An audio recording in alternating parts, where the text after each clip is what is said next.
أعوذ بالله من الشيطان الرجيم.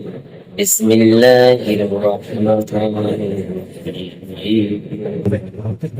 اللهم صل على محمد وعلى آل محمد كما صليت على إبراهيم وعلى آل إبراهيم إنك حميد مجيد.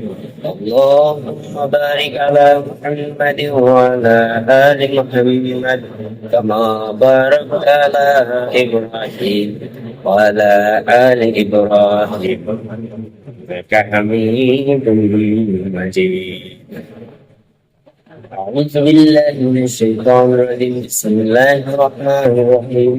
الله ما في السماوات والأرض من ذا الذي يشفع عنده إلا بإذنه يعلم ما بين أيديهم وما خلفهم لا يحيطون بشيء من علمه إلا بما شاء وسع كرسيه السماوات والأرض ولا يؤوده حفظهما وهو العلي العظيم. سبحان الله سبحان الله سبحان الله سبحان الله الحمد لله الحمد لله الحمد لله الله أكبر الله أكبر الله أكبر الله أكبر. سبحان الله سبحان الله سبحان الله سبحان الله سبحان الله الحمد لله الحمد لله الحمد لله الحمد لله الحمد لله الله أكبر الله أكبر الله أكبر الله أكبر الله أكبر الله أكبر. لا إله إلا الله محمد رسول الله. سبحان الله سبحان الله الحمد لله الحمد لله لا إله إلا الله والله أكبر. سبحان الله الحمد لله لا إله إلا الله والله أكبر.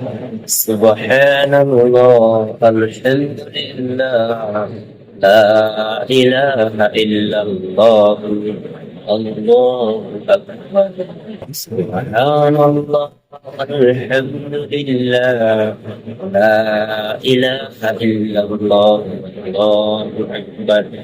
سبحان الله الحمد لله لا إله إلا الله الله أكبر. سبحان الله الحمد لله لا إله إلا الله الله أكبر. سبحان الله الحمد لله لا إله إلا الله الله أكبر. سبحان الله الحمد لله لا إله إلا الله والله أكبر. سبحان الله الحمد لله لا إله إلا الله والله أكبر. سبحان الله الحمد لله لا إله إلا الله والله أكبر. لا إله إلا الله محمد رسول الله.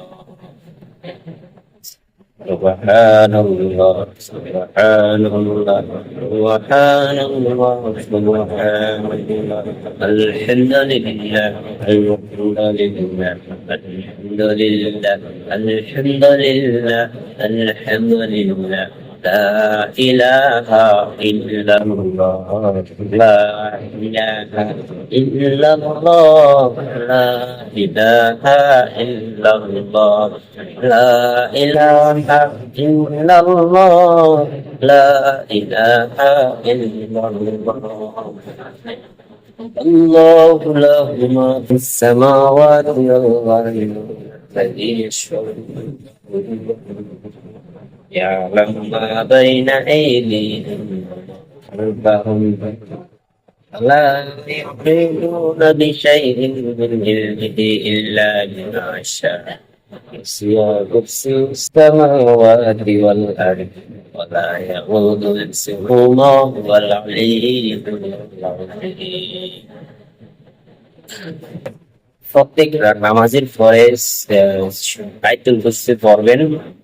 আমাদের এটার ফজিলত হলো যে যে নামাজের পরে আয়াতুল কুরসি পড়বেন, ওই নামাজের পরে যদি মৃত্যু আইসা দেয়, আপনার জান্নাত অটোমেটিক, সরাসরি কোনো হিসাব কিতাব ছাড়াই সরাসরি মৃত্যুর পরেই সাথে সাথে জান্নাতে চলে যাবে, তার কোনো হিসাব নেই।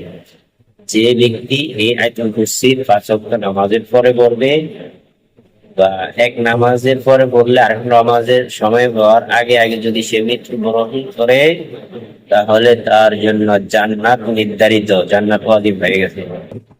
এই আয়াতুল কুরসির এত পাওয়ার। আমি কিন্তু এই আমলটা করি, আপনারা করবেন দর্শক। তো প্রত্যেক নামাজের পরে আয়াতুল কুরসি পড়বেন। এটা এমন একটা আমল, এই আয়াতুল কুরসি পড়লে তার কবরের কোনো হিসাব কিতাব নাই, সরাসরি সাথে সাথে সে জান্নাতে চলে যাবে।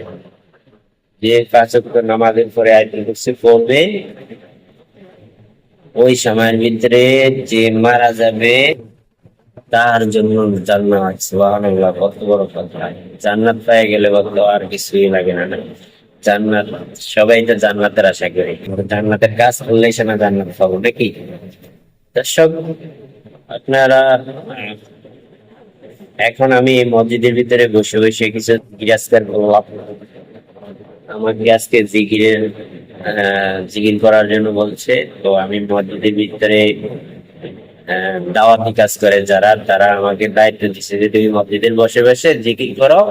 তো এই জন্য আমি জিকিরে বসছি, জিকির করি। আর